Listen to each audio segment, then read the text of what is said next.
twongeye kubasuhuza muri kumwe na Ilia Dushime muri HTV channel. Aho uyu munsi twongeye gusura Viera Muzora, umupharmacien ufite uburambe bw'imyaka igera kuri 20 kubyerekeye imiti mvaruganda. Uyu munsi rero twaje kugira ngo dukomeze ikiganiro twagiranye ubushize. Tumaze gukora ibiganiro bibiri bivuga ngo imiti inshuti yo kwitondera. Uyu munsi twaje kugira ngo dukorane ikiganiro cya gatatu, aho twishimiye ku mwanya duhaye nagira ngo suhuze abadukurikiye.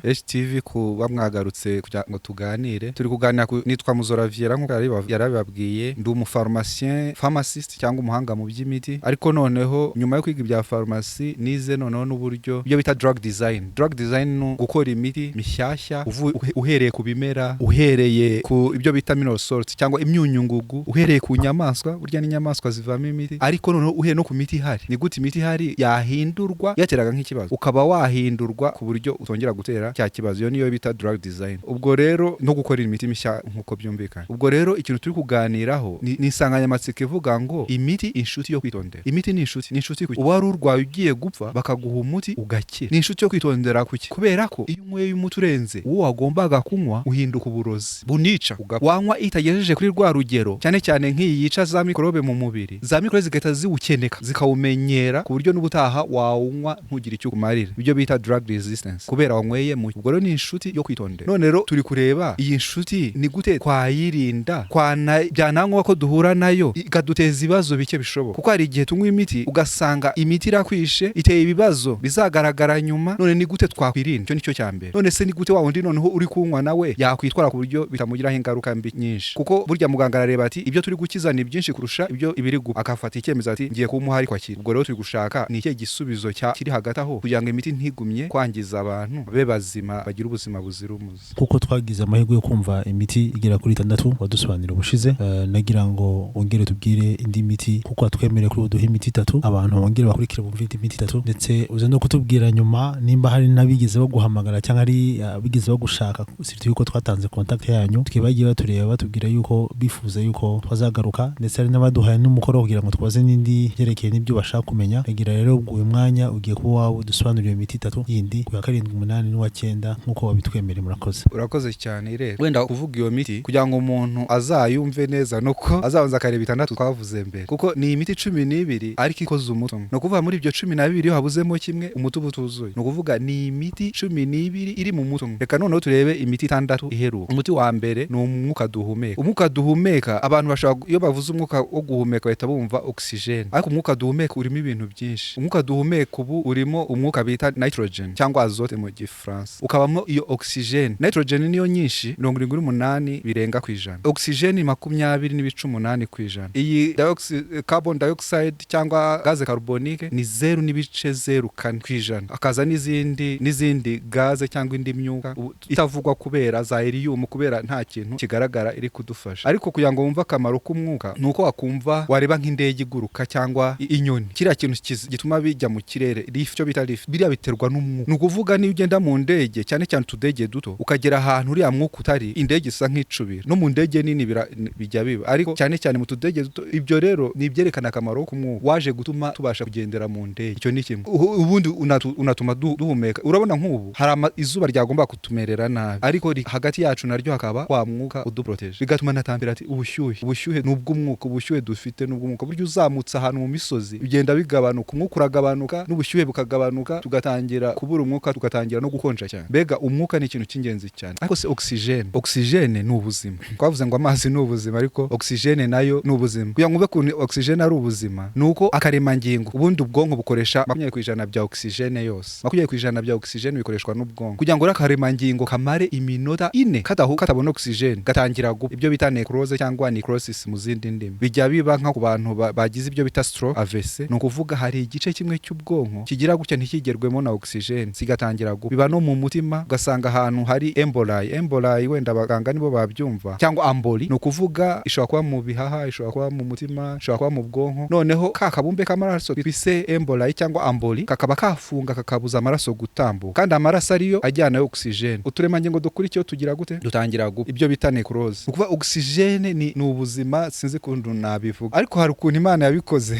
Imana burya ni igitangaza. Hari ukuntu hari reflex ituma tudapfa. Ubona nk'ubu niba woga muri nko piscine, abantu bazi koga barabizi, iyo ugiye mu mazi ukamaramo akanya hari ikintu wumva gishaka kutumuhumeka, iyo nyota yo guhumeka, iyo ni life saving reflex. box cyangwa ikintu gituma gitabaza ko gaze carbonique iri kuba nyinshi, oxygene iri kuba nke. Bijya mu bwonko, mu bwonko hari agace ko mu bwonko kitwa medulla oblongata. Ako gace iyo gaze carbonique niko kayistimira, kayikabura, kakavuga kati hakenewe oxygene. Iyo dukora siporo burya gaze carbonique iriyongera mu mubiri. Iyo dukora siporo niyo mpamvu duhumeka vuba vuba. N'ubwonko bubiprograma kugira ngo oxygene iboneke ihagije, kubera turi gusohora, turi kugira gaze carbonique nyinshi mu maraso. Iyo uryamye gaze carbonique urumva ko iri bubenye, ni nayo mpamvu uhumeka buhoro buhoro. Hari ikibazo rero kijya kiba, ugasanga turabyutse ntidufunguye amadirishya, ugasanga abantu biriwe mu biro batafunguye amadirishya, bamwe banywa itabi, abandi wenda baraye banyweye inzoga, wa mwuka muri gusohora niwo muri kongera kwinjiza. Abandi bo mu modoka rero, afite imodoka nziza akayisiga ku zuba, akinjiramo aho kugira ngo afungure amadirishya ya myuka isohoke hinjiremo umwuka mwiza, ahita acana iki air condition, hakatangira kuzamo kuzenguruka umwuka wa wundi utasohotse, wa wundi mu. Ugasanga rero byabaye byiza tuyishyizemo nk'ahantu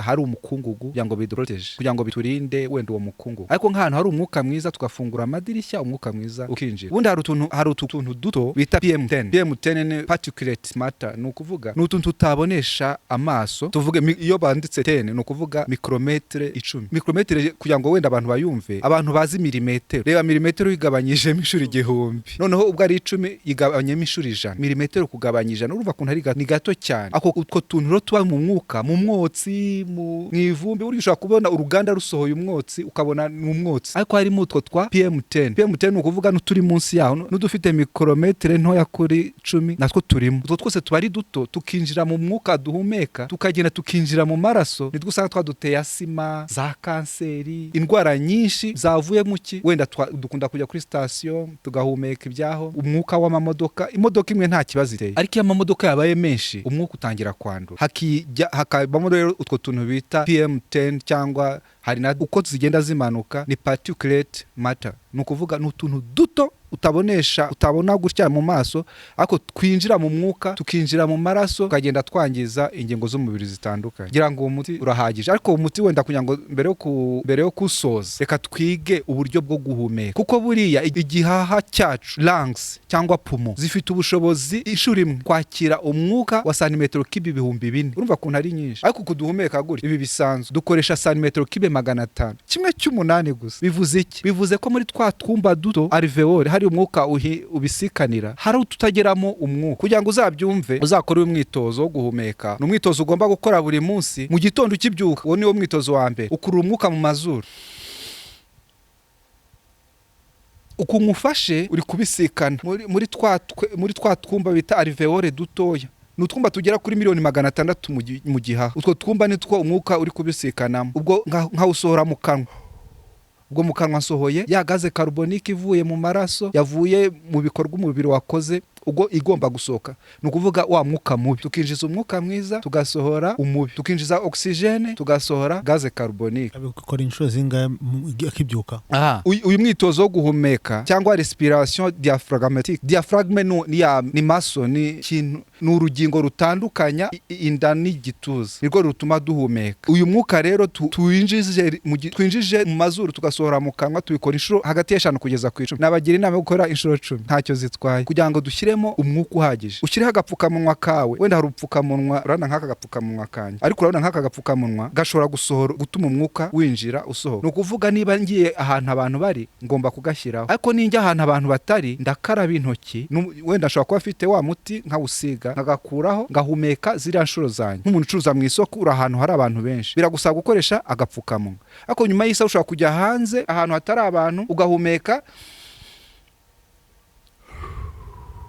inshuro zawe 7, 8, 10, ukagaruka ugakora akazi kawe. Gutyo wenda hari abantu batumva ikibazo byatera, ariko uko gaze carbonique iba nyinshi, oxygene iba nkeya. Hari ibintu bita acidose respiratoire, ni ukuvuga acide ikiyongera cyane mu mubiri, mu maraso. Icyo gihe rero iyo ari acidose respiratoire nibwo umubiri uba faible, uba ugira intege nke, ku buryo na za ndwara zikubonerana cyane. Ubwo rero uyu muti w'umwuka wo guhumeka tuwitondere. Tubyutse mu gitondo dufungure amadirishya, tugeze ku biro dufungure amadirishya y'ibiro, tujye ducishamo muri pause, ibyo bita pause cyangwa break, tusohoke duhumeke umwuka, tugaruke. Kandi tuba ahantu byabyiza ugiye gutaha nk'ahantu hari ibiti, ahantu hari umwuka, ukirirwa wenda mu mujyi uhumeka wa mwuka w'amamodoka, ariko wataha ukajya nk'ahantu mu cyaro, simvuze mu cyaro cyane, hitaruye umujyi ugahumeka wa mwuka wo mu biti, nabyo byongera kubera uko nababwiye oxygene ni ingenzi cyane ituma uturemangingo cells, akaremangingo fatizo ni ukuvuga buri rugingo rwacu rugizwe n'akaremangingo fatizo.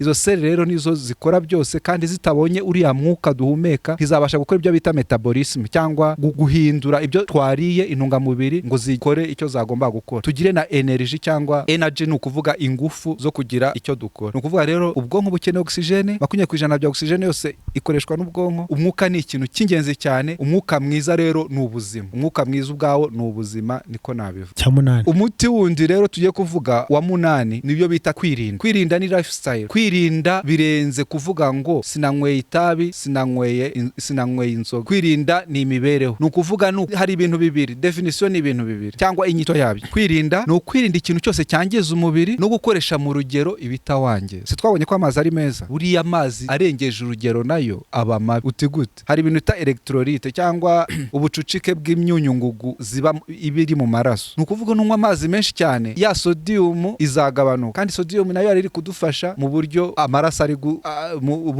ari kubihinduranya mu mpyiko, uburyo umutima uri gukora usora amaraso yinjiza. Imirimo y'umutima irakeneye iyo sodium, umurimo w'impyiko ukeneye iyo sodium, noneho urayifunguye cyane ntigeze ku rugero rukwiriye. Tuvuge ikindi twabonye kiza ni imyitozo ngororamubiri. Nayo nurenza urugero, imyitozo yari kugufasha urarwara imyitozo ngororamubiri.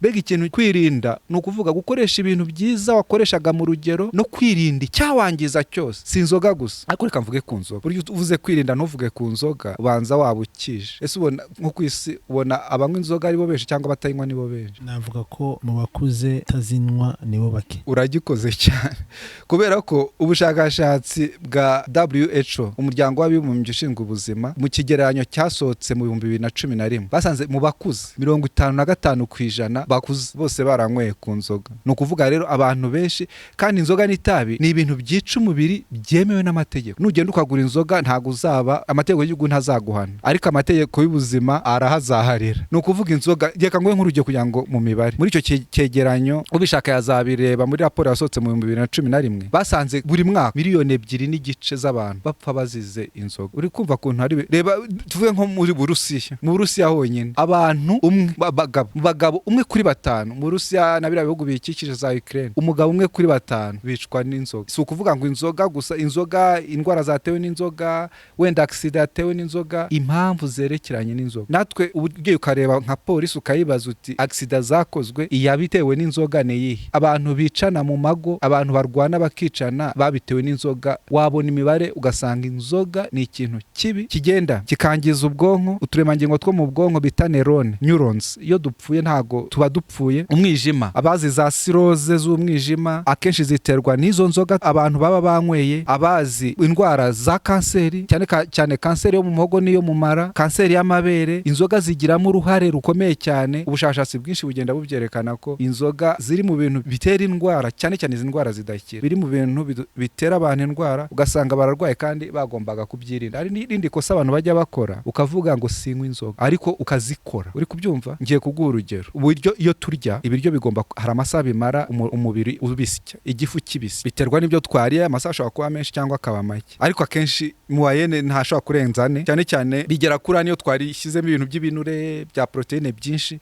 nibyo bitinza igogora. Iyo rero ufashe ibyo biryo ukabyuzuza mu nda, bya bindi bitinda byose, wanze ukarya za mbuto bita ngo ni dessert. Abazi ibya shimi cyangwa bumva science ho niyo bitaba ari cyane, ni ukuvuga amasukari yo mu mbuto yageze ahantu hatari umwuka gutara uri kubyumva, ya masaha biza kumara haba ibyo bita fermentation. Burya habamo n'umusemburo mu mara, habamo fermentation. Iyo fermentation rero ikora inzoga. Sinjyanywa inzoga ukanagaya abantu bazinywa, ariko urazinywa utabizi. Kubera iki? Urya imbuto nyuma yo kurya. Wagombye kuzirya mbere, isaha imwe mbere yo kurya, ukavuga uti reka ndye imbuto kuko mu kanya kari buze ndajya kurya. N'urugero, noneho bya biryo byaza byazamo bigasanga imbuto byamaze kuva mu gifu, biri gukora imbuto ni nziza cyane, turaza kuzibona nitubona umuti witwa imirire. Imbuto ni ikintu cyiza cyane, ariko giteshejwe agaciro n'igihe twazifatiye, kubera twazifashe nyuma yo kurya. Ubwo rero ni urugero nabahaga. Ikindi ni nk'itabi. Itabi naryo murarizi byongera ibyago byo kurwara za kanseri, cyane cyane kanseri zo mu muhogo, kanseri z'ibihaha, amaraso akavura. Iyo amaraso avuze niko habona bwa bumbe bujya butera aksida z'amaraso, bwa bumbe bugenda bugafunga nk'imitsi, nk'imiyoboro y'amaraso mu bwonko, bugafunga imiyoboro y'amaraso mu mutima, mu bihaha. Ubwo bubumbe bw'amaraso itabi biri mu byongera bya byago byo kuba wabugira. Ikindi ushobora kuvuga ngo sinywa itabi, ariko wicarana n'umuntu urinywa mu biro, inuza zirafunze, amadirishya arafunze. Hari abo bita active smoker na passive smoker, urinywa, uritumura n'uryakira, bose rirabica.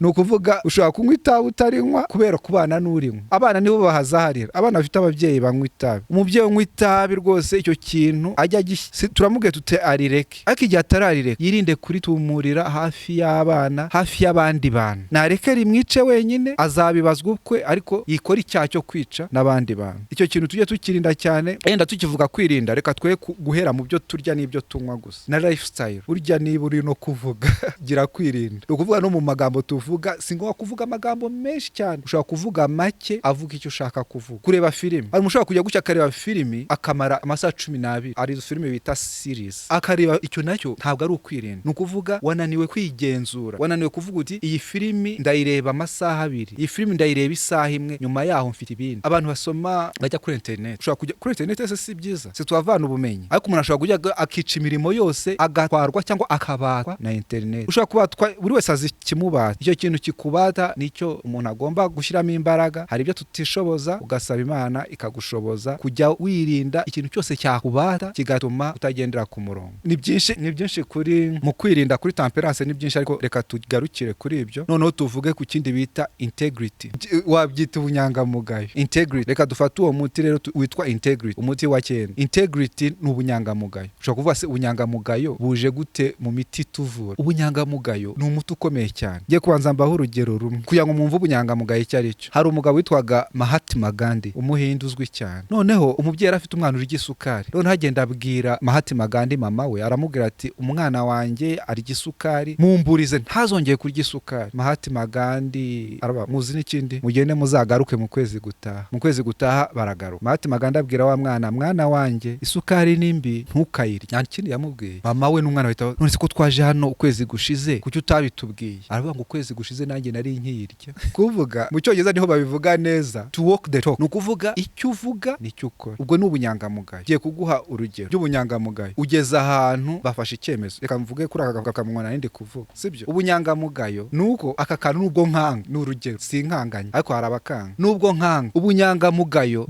bwanjye ugomba kumbwira ko nubwo nkanga ku neza y'abandi ngomba kukambara. Jewe ku mutima singakunze, ariko ubunyangamugayo bwanjye ntibunyemerera kutakambara. Urumva? Ikindi urabizi mu basore, abasore bagenda gutyo ukabona umwe yanyweye inzoga undi ntazinywa. Yarinzwe n'iki? Ubunyangamugayo bwe. Ageze aho ababyeyi batamubona, ageze aho nta muntu umuzi. Ubunyangamugayo bwe bukamubwira buti kunywa itabi ni bibi nubwo bagenzi banjye bari kurinywa, kunywa iriya nzoga ni bibi nubwo bagenzi banjye bari kurinywa. Umugabo akagira gutya akajya muri misiyo i Burayi, hari umuzi, nta muntu bari kumwe, famiye ye ntibari kumwe. Ubunyangamugayo bwe bukamubwira buti nubwo ntawe uri kukureba, Imana iri kukureba. Ubunyangamugayo bwawe ashobora no kwataza Imana, ariko mu bunyangamugayo bwe nka kuri Mahatma Gandhi yabigize, akavuga ati sindi bukora iki, ni kibi. Ni ukuvuga ibindimo nkabigenderamo. Integrity bitandukanye na honesty. Ni ukuvuga integrity bitandukanye na honesty. Ni ukuvuga honesty ni ukuvugisha ukuri. Ibi nibyo, honesty nkagusubiza nti nibyo cyangwa sibyo. Ariko noneho integrity bigiye mu mibereho. Ni ukuvuga uburyo ubayeho, n'abaturanyi baravuga bati duturanye n'umuntu, uriya muntu wamugisha inama, uriya muntu wamutabaza, uriya muntu.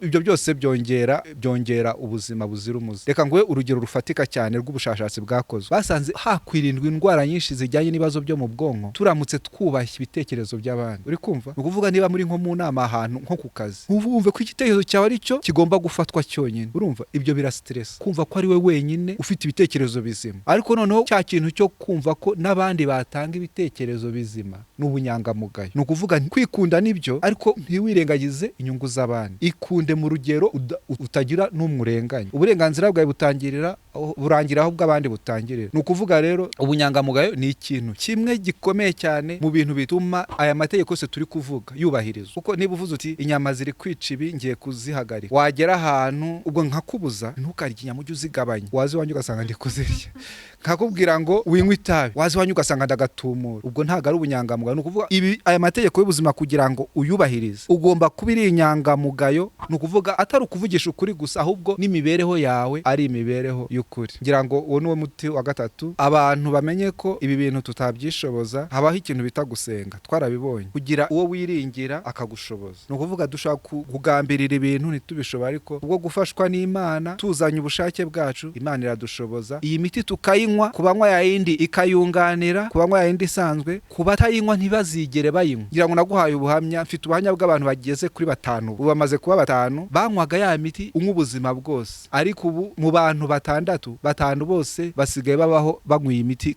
kimeza. Ya miti banywaga buri munsi mu gitondo saa 7 mugoroba, wenda simvuze abantu bajya batwumva nabi nabibagujyaga ngo agiye kubaho kuri yangwa ibireka. Ni muganga ni ukubwira ati ese byagenze gute. Bamwe nuko muganga ngo ajya babaza ko ari ufite diabete ikaba itakirimo, akamubwira ati hari uburyo nsigaye mbaho, ati komeza ube muri ubwo buryo. Ko wari ufite ikibazo byagenze gute, hari uburyo nsigaye mbaho, komeza ukore ibyo. Rero tumaze kumva indi imiti 3 abadukurikiye mu bice byose twagiye tubagezaho. Uno mwanya yuko nabyo niki gice bagikurikira, impamvu dusaba ko abantu bakora subscribe kugira ngo igihe cyose byo dushiraho ibiganiro nk'ibi ngibi byubaka bidufitiye akamaro bajye basha kumenya ndetse banabikurikirane ku buryo ubuzima bwabo bwa buri munsi hazaba impinduka. Mwumvise yuko rero tugifite byinshi byo kwiga, kugira ngo tugushimire kuko tugomba kugaruka ngo uduhe kandi indi miti 3 ya nyuma igize yandi 12 wavuze ko uri uzatugezaho. Kandi abadukurikira mu Muzora ntabwo ari ibiganiro nk'imwe gusa akora, afite na website ye yitwa ngo wicogora.org. nkuko mudukurikira turabasaba mujye mukurikira amarticle bayanditse, ni byinshi bayanditse bijyanye n'ubuzima byadufasha. Twifuza ko abanyarwanda bagira ubuzima bwiza, ubuzima bugira ubuzima. Nagira ngo ushimire naho ubutaha kandi mwakoze kutwakira. Merci beaucoup.